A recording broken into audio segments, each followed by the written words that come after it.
Engineering mechanics का question number 1 है, determine the centroid of the given figure, कि इस फिगर का सेंट्राइड मालूम करें with reference to given reference axis, कि ये जो रेफरेंस एक्सिस दिए गए हैं इन एक्सिस की मदद से इस फिगर का सेंट्राइड मालूम करें।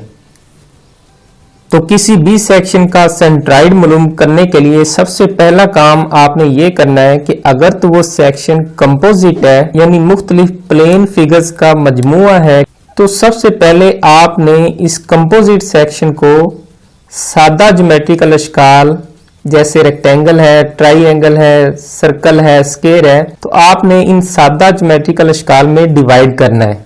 जैसे अगर हम इस सेक्शन को देखें तो ये एक कंपोजिट सेक्शन है।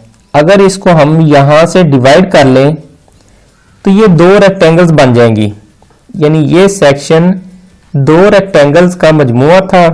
तो हमने सबसे पहले ये काम किया कि सेक्शन को दो सादा अशकाल में डिवाइड कर दिया, तो इस तरह ये दो रेक्टेंगल्स बन गई। तो ये रेक्टेंगल नंबर 1 है और ये रेक्टेंगल नंबर 2 है। अब इस फिगर 1 का सेंट्राइड यहां पर होगा और फिगर 2 का सेंट्राइड यहां पर होगा। अब अगर हम देखें तो ये हमारा एक्स एक्सिस है और ये हमारा वाई एक्सिस है, और वाई एक्सिस दोनों रेक्टेंगल्स के सेंटर में से गुजर रहा है, यानी figure is symmetrical about Y axis, यानी इस टोटल सेक्शन का सेंट्राइड इस वाई एक्सिस के ऊपर वाक़या होगा। ये वाई एक्सिस फिगर के इस कॉर्नर से कितने फासले पर है, तो इसको हम कहते हैं एक्स बार, यानी X bar is equal to, total हमारे पास डिस्टेंस है 70 मिलीमीटर, कि 70 डिवाइडेड बाय 2, तो एक्स बार की वैल्यू हमारे पास आ जाएगी 35 मिलीमीटर। अब हमने वाई बार की वैल्यू मालूम करनी है, यानी यहां से लेकर इस फिगर का सेंट्राइड या इस सेक्शन का सेंट्राइड कितनी ऊंचाई पर वाक़ई है, तो ये वैल्यू हमने मालूम करनी है। तो उसके लिए सबसे पहले हम इन दोनों फिगर्स का एरिया मालूम करेंगे, उसके बाद y1 और y2 की वैल्यू मालूम करेंगे, और उसके बाद फार्मूले की मदद से y बार की वैल्यू मालूम करेंगे, जिससे हमें पता चलेगा कि इस टोटल सेक्शन का सेंट्राइड x कोऑर्डिनेट से कितनी ऊंचाई पर वाक़ई है। तो उसके लिए हम y बार की वैल्यू मालूम करेंगे। तो y बार की वैल्यू मालूम करने के लिए हम सबसे पहले इन दोनों फिगर्स का एरिया मालूम करेंगे, और उसके बाद y1 की वैल्यू मालूम करेंगे और फिर y2 की वैल्यू मालूम करेंगे। तो सबसे पहले हम फिगर 1 का एरिया मालूम करते हैं, यानी a1 की वैल्यू मालूम करते हैं। ये हमारे पास फिगर 1 है, तो इसके एरिया को हम a1 कह देते हैं। रेक्टेंगल का एरिया मालूम करने का फार्मूला होता है b ज़रब h, यानी बेस ज़रब हाइट। अब इस रेक्टेंगल की बेस हमारे पास है 10 और हाइट है 30 मिलीमीटर। तो इस तरह इस फर्स्ट रेक्टेंगल का एरिया आ जाएगा 300 मिलीमीटर स्क्वायर, 300 मिलीमीटर स्क्वायर। उसके बाद हम इस सेकेंड रेक्टेंगल का एरिया मालूम करेंगे और इसको हम A2 कह देते हैं।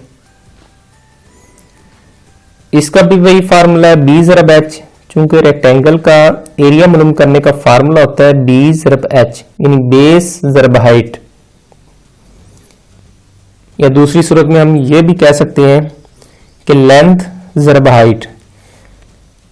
अब ये बेस हमारे पास है 70 मिलीमीटर, यानी 70 मल्टीप्लाई बाय, अब हाइट हमारे पास 10 मिलीमीटर है, 70 मल्टीप्लाई बाई 10, तो फिगर 2 का एरिया आ जाएगा 700 मिलीमीटर स्क्वायर।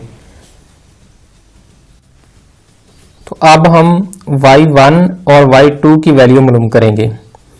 तो y1 होता है x एक्सिस से लेके फिगर 1 के सेंटर तक का जो फासला होता है, यानी यहां से लेकर यहां तक का जो फासला होगा इसको हम कहेंगे y1, और x एक्सिस से लेके फिगर 2 के सेंटर तक का जो फासला होगा, यानी यहां से लेकर यहां तक x एक्सिस से लेके इस फिगर 2 के सेंटर तक का जो फासला होगा इसको हम कहते हैं y2। तो अब हमने y1 और y2 की वैल्यू मालूम करनी है। तो y1 is equal to h1/2। तो h1 हमारे पास है 30 मिलीमीटर, तो हम लिखेंगे 30 डिवाइडेड बाय 2। यानी इस टोटल हाइट को अगर हम दो हिस्सों में डिवाइड कर दें तो ये हमारे पास y1 की वैल्यू आ जाएगी। तो टोटल हाइट यानी फिगर 1 की हाइट हमारे पास 30 मिलीमीटर है। अब इस 30 मिलीमीटर को 2 पे डिवाइड कर दें तो हमारे पास y1 की वैल्यू आ जाएगी। तो ये हमारे पास आ जाएगी 15 मिलीमीटर।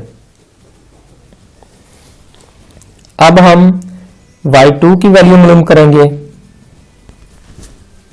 तो y2 है इस x एक्सिस से लेके इस फिगर 2 के सेंटर तक का जो फासला है इसको हम कहते हैं y2। तो हमने y2 की वैल्यू मालूम करनी है। तो इसके लिए देखें कि इस x एक्सिस से लेके यहां तक यानी इस फिगर 1 की टोटल जो हाइट है ये हमारे पास है 30 मिलीमीटर। तो हम लिख देंगे 30 मिलीमीटर प्लस इस फिगर 2 की टोटल हाइट हमारे पास 10 मिलीमीटर है, और 10 मिलीमीटर के हाफ के ऊपर फिगर 2 का सेंट्राइड वाक़ है। तो हम लिखेंगे कि 10 डिवाइडेड बाय 2, यानी ये टोटल फासला हमारे पास 30 मिलीमीटर है, प्लस इसमें कर देंगे इस ऊपर वाली हाइट का हम हाफ कर देंगे तो हमारे पास y2 की वैल्यू आ जाएगी। यानी 30 प्लस अब 10 को या 10 को 2 पे डिवाइड करें तो 5 आ जाएगा। तो y2 की वैल्यू आ जाएगी 35 मिलीमीटर। अब हम y बार की वैल्यू मालूम करेंगे।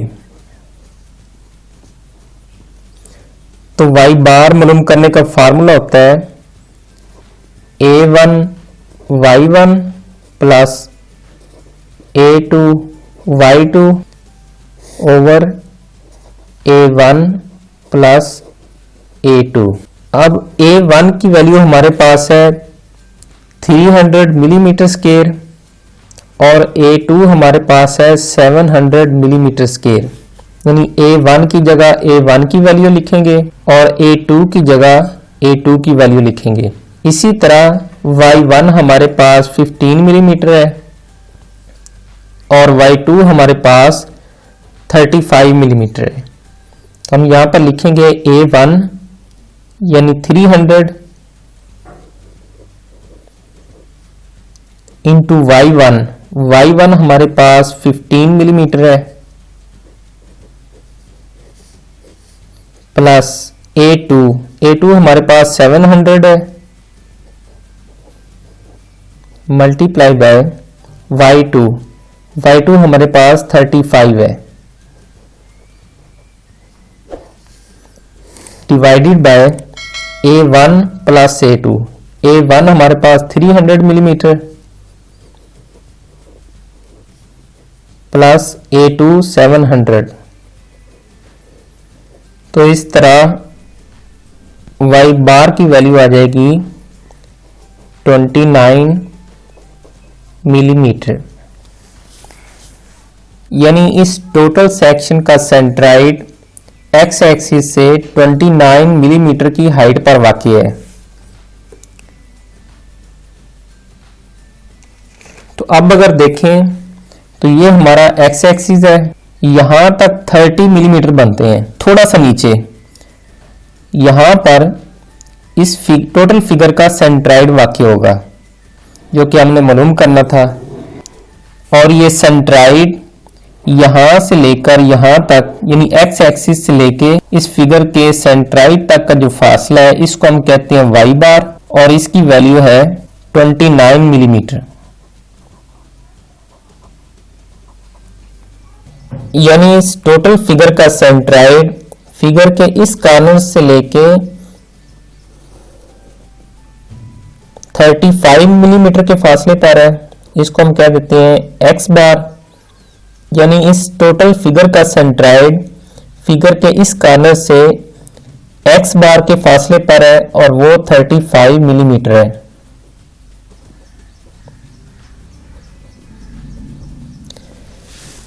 और इस टोटल सेक्शन का सेंट्राइड फिगर के इस कॉर्नर से वाई बार फासले पर है और इसकी वैल्यू 29 मिलीमीटर है। यानी इस टोटल फिगर का सेंट्राइड यहां से 29 मिलीमीटर की हाइट पर वाक़ है और इस कॉर्नर से 35 मिलीमीटर के फासले पर है।